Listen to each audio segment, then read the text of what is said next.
The Supreme Court says the articles of impeachment against Vice President Sara Duterte are barred by the one-year rule. Adrian Alien now joins us for that. Adrian, go ahead. Hi, Michelle. There will be no impeachment trial against Vice President Sara Duterte. That is the essentially the summary of the press conference just held by Supreme Court spokesperson Attorney Camille Ting. Ting said in her press con this afternoon that the Supreme Court en banc had a unanimous decision which declared the articles of impeachment against Vice President Duterte unconstitutional. It is barred by the one-year rule, and that her right to due process was violated. Ting said, I quote, therefore the Senate could not... So, ayun mga pre, no, bago natin yan ituloy-tuloy mga pre. Itong si Sara Duterte ay talaga ng mga... yung kanyang anting-anting ay gumagana pa rin, no? Ibang klase. Oo. Pero may kasabihan naman tayo, kung makalusot ka sa level 1, ewan ko lang sa level 2. No? Kasi ang ang digonyo, no? Nagtanim po ng mga aso niya, no, sa iba't ibang parte ng Pilipinas. Kasi in case na siya ay bumaba sa kanyang posisyon, meron pong tutulong sa kanya. Ewan ko ba sa mga to, no? Nagiging, kumbaga, nagiging protector ng isang pamilya. Baka may tinatago, kasi pag hindi siguro tinulungan si Digong, baka ikanta tong mga individual na to, no? Grabe. Breaking news po ito mga pre. Talagang, wala pong walang magaganap na impeachment trial laban dito sa ating Vice President na travel vlogger na nga eh, 'di ba? Alam ko maraming sumama yung loob dahil sa kakalabas lang na balitang ito. Pero tandaan po natin mga pre, hindi po magtatagumpay ang kadiliman, no?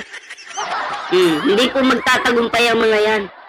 Ay talagang ako'y naniniwala pa rin po na pagdating ng panahon, pagbabayaran po nila, no, yung kanilang ginawang mga kasalanan. Malinaw naman po eh. Diba? Imagine nag-hearing po sa Kongreso. May mga kumanta na doon na sila'y sinusuhulan. Yun pa lang, doon pa lang impeachable na yun, no? Oo. Yung mga pangalan na pagkarami-rami, no? Na talagang kumbaga gawa-gawa lang.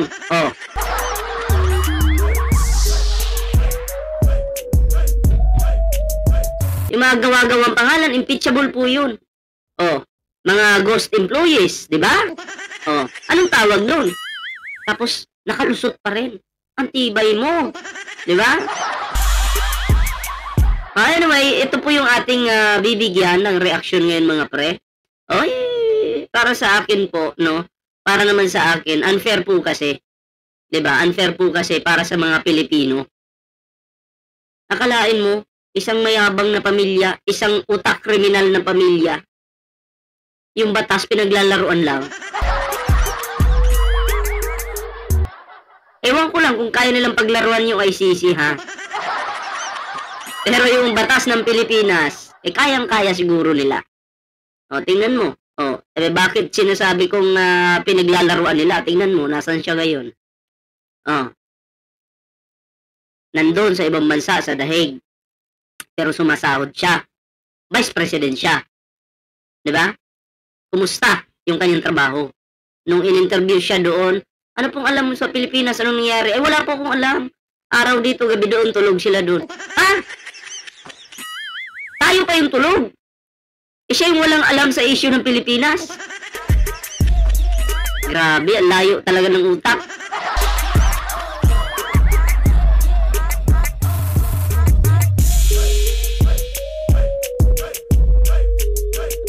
So, yan mga pre, no? Anyway, bago po tayo mag-tuloy-tuloy ngayon, ayan, kung bago pa lang dito sa ating YouTube channel, Huwag kalimutan mag-like, share, and subscribe para naman po maging updated kayo sa lahat ng mga uploads natin. Siyempre, may TikTok po tayo dyan, may Facebook page po tayo. Sana po inyong suportahan yung ating mga social media accounts. Ayan.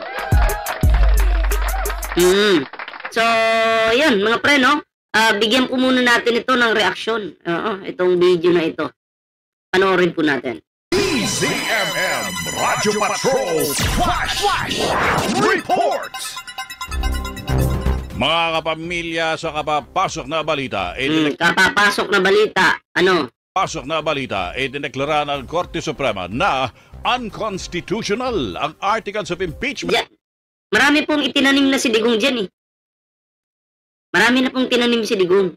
Mga karamihan dyan, mga makadutay po talaga. Diba?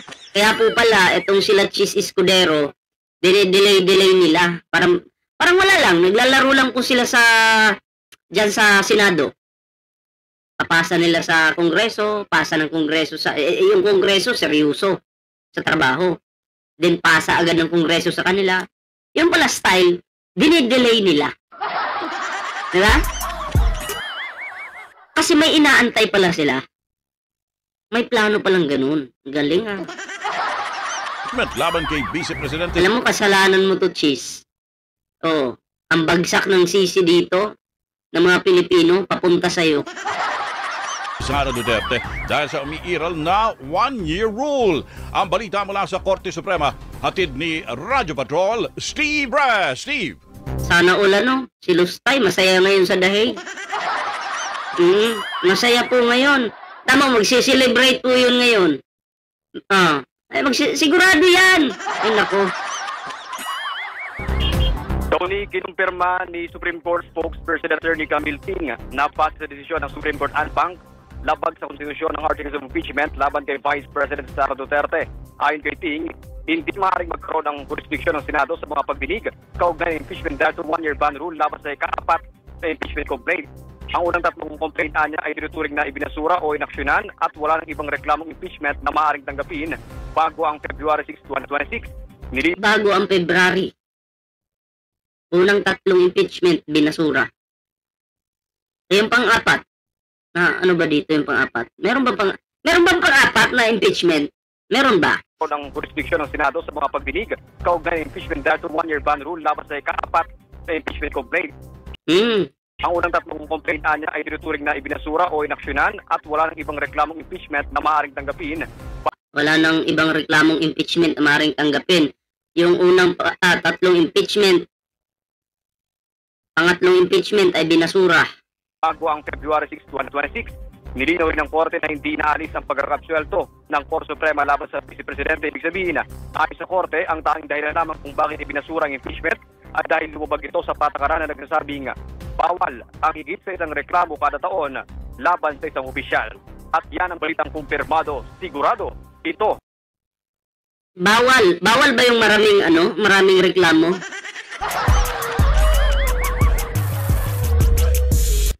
Alam nyo kasi, kaya nagkakaganon.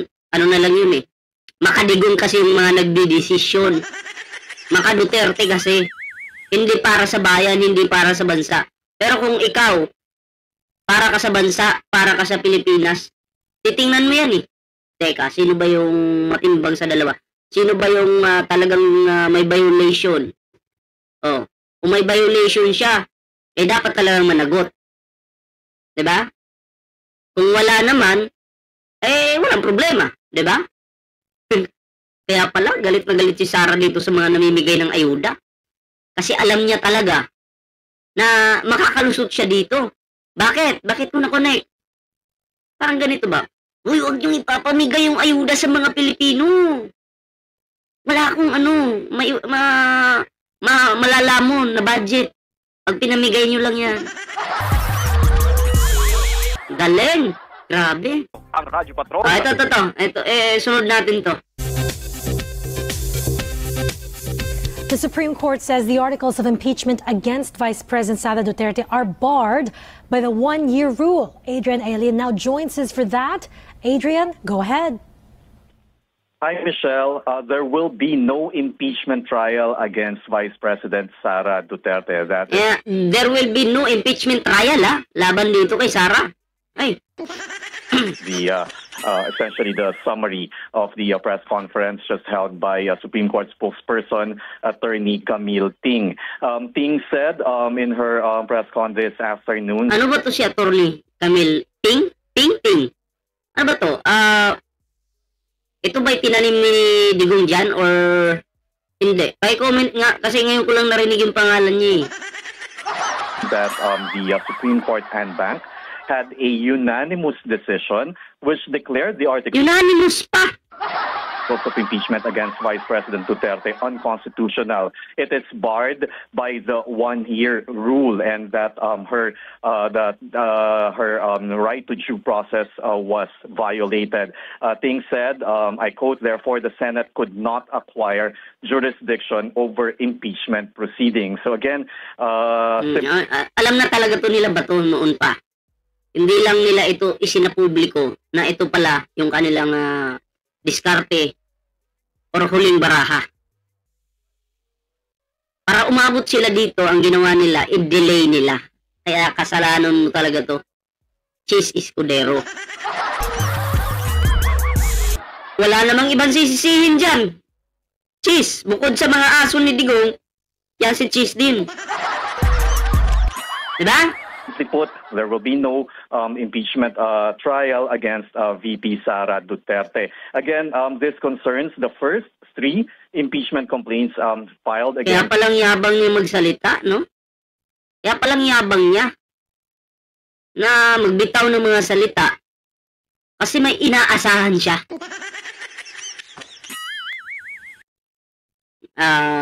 Ang yabang niya magbanta, bumanat sa admin, kasi eto pala yung alas nila.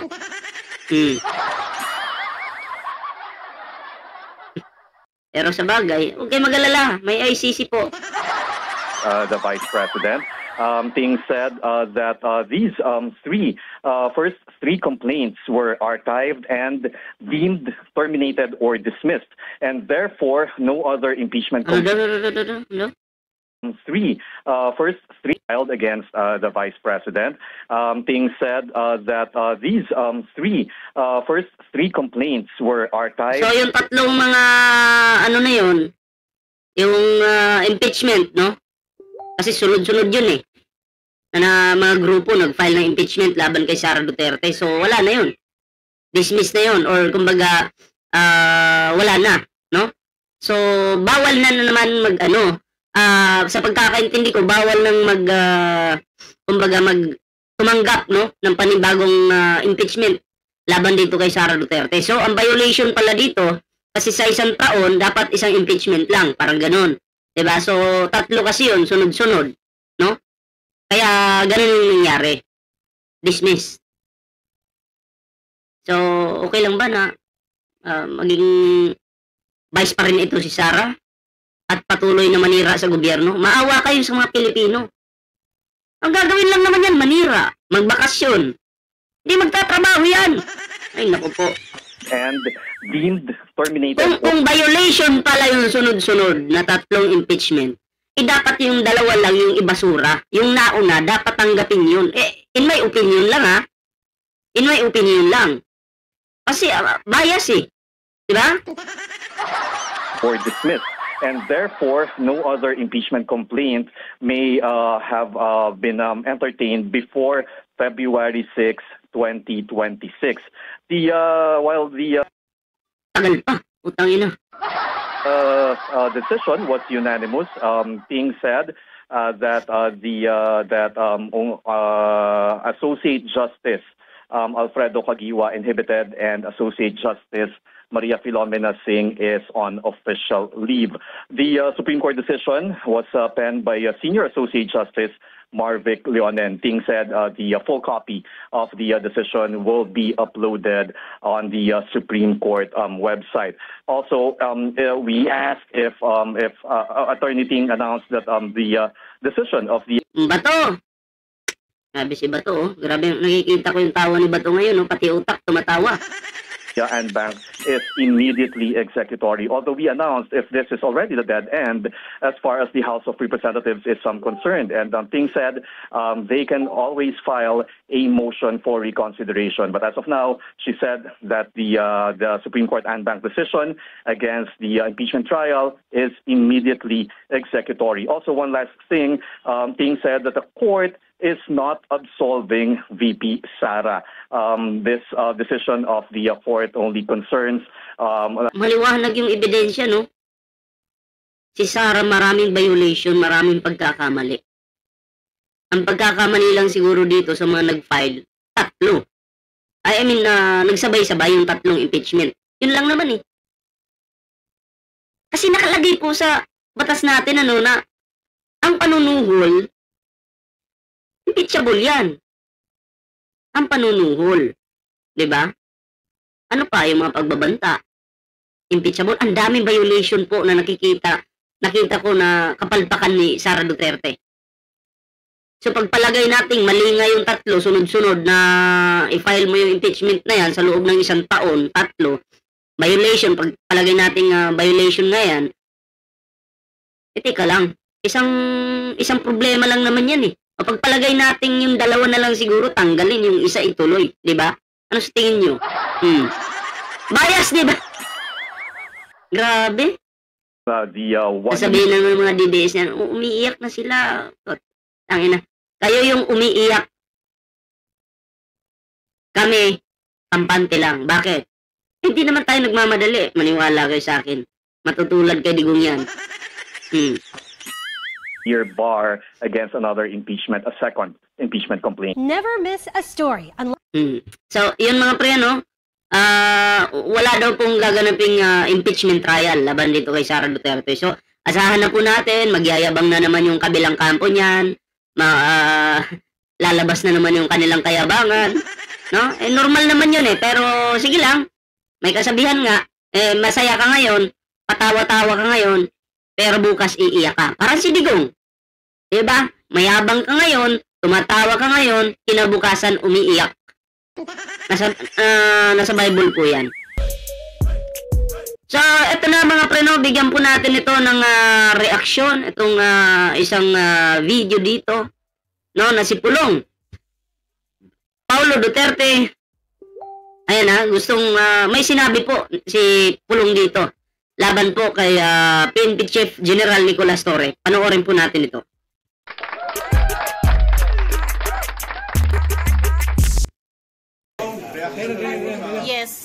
Yes, boxing match ni ano po.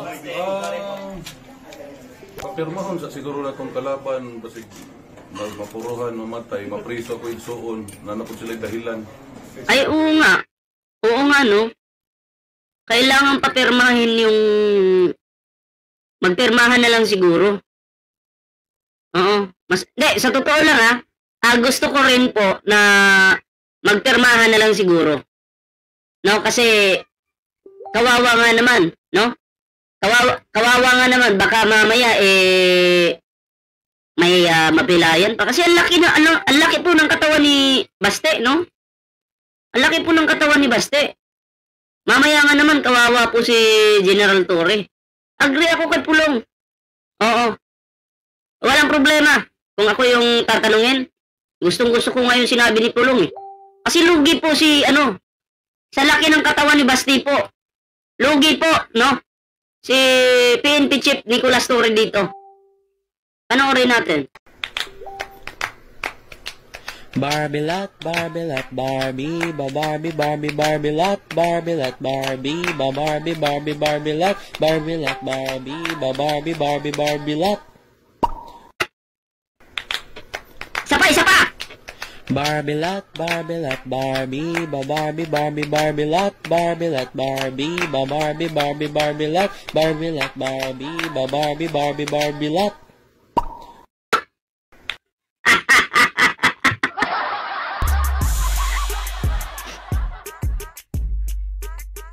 Lugi!